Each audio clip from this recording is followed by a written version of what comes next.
Welcome to the Landscaping Growth Script, the authority on building your landscaping business with better leads, higher value clients, and a year-round sales pipeline. Here's your host, landscape industry marketing expert, Katie Doss. Welcome back to the Landscaping Growth Script, where we help landscaping business owners attract better clients and build predictable year-round growth. I'm your host, Katie Doss of Script Marketing, and every week I bring you the strategies, insights, and real-world marketing systems you need to scale your business with intention. Today, gang, we are talking about something that's quietly changing how landscaping companies get found online. And most of you have no idea this is happening. Google and the other search engines out there have been making some pretty substantial changes lately. And I'm talking about in like the last month. If you're listening to this in real time, it's mid-July 2026. So they're making changes in how they do just about everything. And one of the biggest shifts is how they decide what shows up in that local map section at the top of search results. We call that the map pack, which is a hard phrase to say, map pack. It's the one with all the little pins and usually 3 business listings sitting to the left or right underneath it. You've seen it 100 times. If you've never paid a whole lot of attention to that section, you're not alone. Most landscaping business owners don't think about it at all. Most people barely notice it because it's kind of become part of the scenery of a Google search.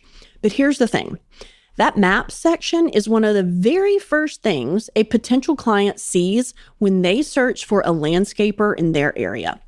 Before they scroll to a single website, before they click on anything, that's where a huge percentage of your future clients are forming their very first opinion of who's even in the running for their business.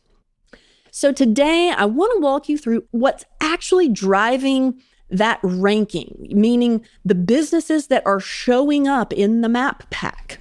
Why a lot of genuinely good landscaping companies are getting overlooked because of it. And here's the good news, why fixing it doesn't require a heavy lift and it doesn't require touching your website at all. So let's get into it. Let's start with a quick reminder about why this matters, because a lot of you guys sort of underestimate this. When someone searches landscaping company near me or landscaper in whatever town they're in, Google shows a map with pins. And directly under that map, 3 business listings. That's it. 3, not 10. Not a scrollable list until you click.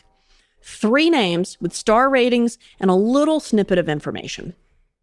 Those 3 spots are some of the most valuable real estate on the internet for a local service business. A huge number of people never scroll past them. They see 3 names, they glance at the stars, and they start clicking, often without ever making it down the full list of organic results below. Think about your own behavior online. If you needed a plumber tonight, would you scroll past that map and read through 10 different websites? Or would you glance at those 3 names, see who has the most reviews and the highest rating, figure one of these is who I need to call, and just call? Most people do the second. And of course, landscaping is different than plumbing, so don't mistake me. I do understand the difference, but human behavior is pretty consistent. Even if somebody is looking to invest 6 figures in their outdoor space. It's just how trust works. When you're standing in your kitchen and you've got a leak and you need someone now, you're not going to waste a lot of time. When you are looking to invest in landscaping, the search is only part of it. You're also asking people, you're looking at things on social media, you're doing that. So the Google search is only part of it. So if your company isn't one of those 3 that's listed in the main section of the map pack, you're not just ranked a little lower. In a lot of cases, you are functionally invisible to a huge chunk of the people searching for exactly what you do in exactly the area you serve at exactly the moment they may be ready to hire. And that's what we're talking about today. So here's where most landscaping business owners get tripped up. And it's an honest, understandable mistake. Most owners assume that any part of ranking well online is fundamentally a website problem. If they're not showing up in search results the way they want, or let's add to that, if they're not showing up in AI results the way they want, They assume it's because of their website. They assume they need a better website, more content, better SEO, paid ads, full redesign. And look, a strong website absolutely matters. All of those things matter. Don't get me wrong. It builds trust. Once somebody lands on it, helps you rank in the broader organic search results below the map. It's a critical piece of your overall marketing engine, and I would never tell you to ignore your website. But here's what nobody tells most owners. A strong website is not the primary lever for that specific map section. It's necessary, but it's not sufficient. And that distinction matters more than most people realize. We recently did a full review of a client's online presence as far as search results go. And what we found is a really great example of this disconnect. Their site authority and content actually outranked every competitor in their market. Strong domain, strong content, genuinely one of the better sites we've reviewed of all of our clients. Everything you'd want to see if you were grading their marketing on paper. But they were not showing up in that map section. If you'd asked the owner why they weren't showing up, I guarantee you the first thing he would have guessed is, we've got some issues with our website. And that's the natural assumption. But gang, it wasn't the website. Want to know what it was? It was their reviews. Specifically, the total number of reviews they had and the average star rating.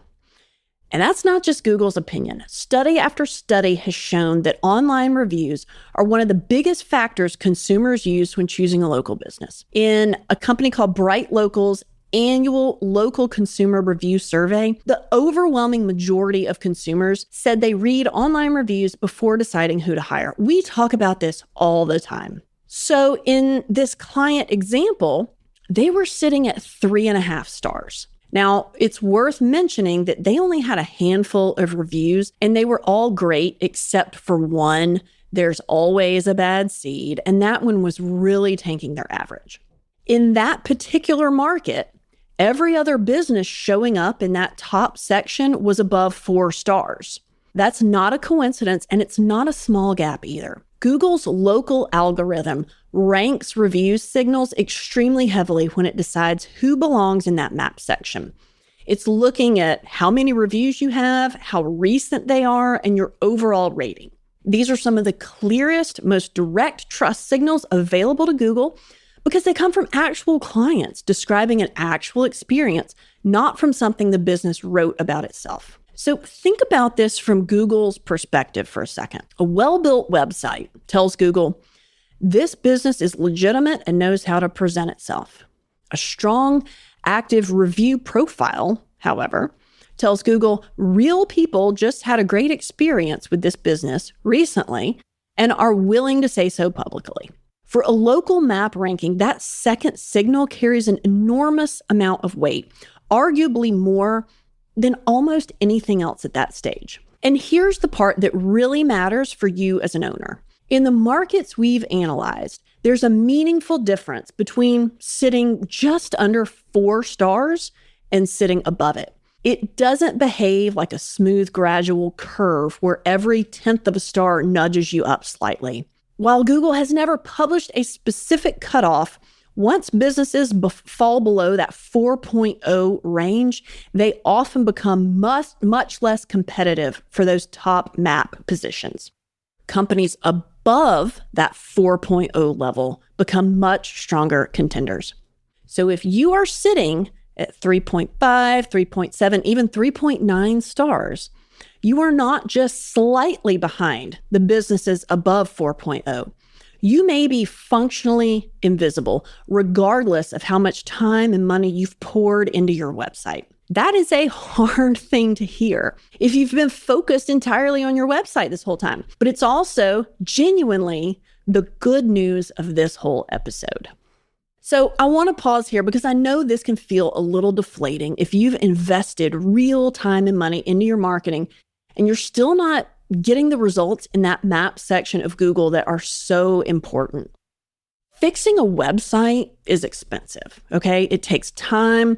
A lot of times it takes a full redesign, a content overhaul, a real investment of both money and months. Fixing your review profile doesn't require any of that. It doesn't require touching your website, Doesn't require new content or an ad budget or hiring anybody new or learning a new platform. All it requires is something that you almost certainly already have sitting untapped, and that's happy clients who simply haven't been asked to leave you a review yet. That's the entire gap for most companies. It's not a lack of happy clients, it's a lack of asking them for reviews. Most landscaping companies have plenty of clients who genuinely love working with them, and almost nobody actually asks those clients for a review. We talk about this all the time on this podcast. Think about your own client base right now. You have clients who've been with you for years, clients who've referred their neighbors without even asking, clients who tell your crew in person how thrilled they are every time they see them at the property. You have clients who, once you finished a job, were just absolutely thrilled with the results. And a lot of them just don't leave reviews. It's not because they don't want to. It's just because you haven't asked. Most companies default to waiting for reviews to show up organically. And organic reviews trickle in very slowly, if at all, because people are busy living their lives. They are not sitting around thinking about, you know what, I need to leave a great review for that company. It requires them to think about it, open the app, find your listing, take a few minutes out of their day. Nobody does that spontaneously very often, especially when it's a great experience. Now, they will do it for a bad experience, which we all know, and we did a recent episode about that. So if you want your review numbers to actually move in a meaningful way, you can't wait around for it to happen on its own. You need a direct, intentional, personal ask. So let's get practical. How do you actually ask for reviews without it feeling forced or spammy or awkward or whatever? And again, we've talked about this a lot, but it is so important that it bears repeating. Start with your best relationships, not just your most recent jobs. Don't blast your entire client list with a generic request. Start with a shorter, targeted list of your happiest clients from a few years ago or your longest standing clients. 15 or 20 names is a great starting point, and most companies can build that list off the top of their heads in a few minutes. So if you can't think of them, ask your account managers or crew leads. Get the list ready to go, and then make the ask personal, not automated. You want to make sure that you're sending them a personal message, and it doesn't need to be long. It just needs to feel like it's coming from you and meant for them specifically. Something as simple as, "Hey, John, it's been such a pleasure working with you on your landscape maintenance these past few years. If you have 60 seconds, would you mind leaving us a quick Google review? It genuinely helps us more than you'd think, and we would be so grateful." You also want to make it as easy as physically possible. Include a direct link that takes them straight into that review box. Not a link to your homepage where they have to go hunting for it. Not instructions to search us on Google and find our listing. You click, when you're in your Google business profile, you click into reviews and there's a button that says get more reviews, and it has a pop-up box and you can copy the link, email that, text it, whatever. Every extra step that you add is a chance for a busy client to get distracted and not do it. So remove those friction points. And look, time it around a positive moment. The best time to ask for a review is right after something good happened, right after a project wrapped and the client is genuinely thrilled, or during a busy summer where you know they're enjoying their pool and family time that you put in a few years ago, right after a compliment they gave your crew in person. You're not manufacturing enthusiasm, you're just capturing it in a way that already exists. And lastly, don't overthink the volume. You don't need 200 reviews overnight. And honestly, trying to get to a huge number of reviews all at once can look suspicious to Google. What you need is enough consistent recent reviews to move that average rating above the threshold and to signal to Google that people are actively, currently, having good experiences with your company. Steady and consistent beats one big push that then goes completely quiet for the year. Now, we've talked about what happens when you get a bad review recently, so I'm not going to spend a lot of time on that. Go check that How to Handle Bad Reviews episode out, but it's going to happen. You are going to have some negative reviews in there. So how do you handle it? Make sure that if a less than perfect review comes in, you respond to it calmly, professionally, and without getting defensive. But here's the thing. An all 5-star without exceptions profile can sometimes look manufactured to a homeowner. A profile that shows mostly glowing reviews and a thoughtful professional response to one or two that are lower ratings can actually make you look more genuine. Frankly, I would rather have a 4.8 or 4.9 than 5 stars any day of the week. So I want to leave you with one more mindset shift, because this is where a lot of companies fall short even after they fully understand this problem. Reviews are not a marketing task you check off a list once and move on from. They are infrastructure and they compound. Every new review doesn't just nudge your star rating up slightly. It reinforces to Google that your business is active and trusted right now in real time, not just historically. And it makes the next potential client's decision easier because they're seeing recent specific proof that people just like them had a great experience. So the companies that stay ahead here aren't the ones who do one review push in a single week and consider it done forever. They're the ones who build a simple, ongoing rhythm, asking happy clients consistently as a normal part of how they run their business, the same way they'd follow up on an invoice or send a renewal reminder, not as an occasional favor they remember to ask for once a year. Build it into your process the same way you build in a post-project walkthrough. Every completed project becomes a natural checkpoint. How did it go? And would you be willing to share that? Okay, so let's bring this on home. That local map section at the top of Google is one of the very first things potential clients see when they search for a landscaper in their area, and a huge number of them never scroll past those 3. Most owners assume that not showing up there is a website problem, but 9 out of 10 times, it's not. It's a review problem.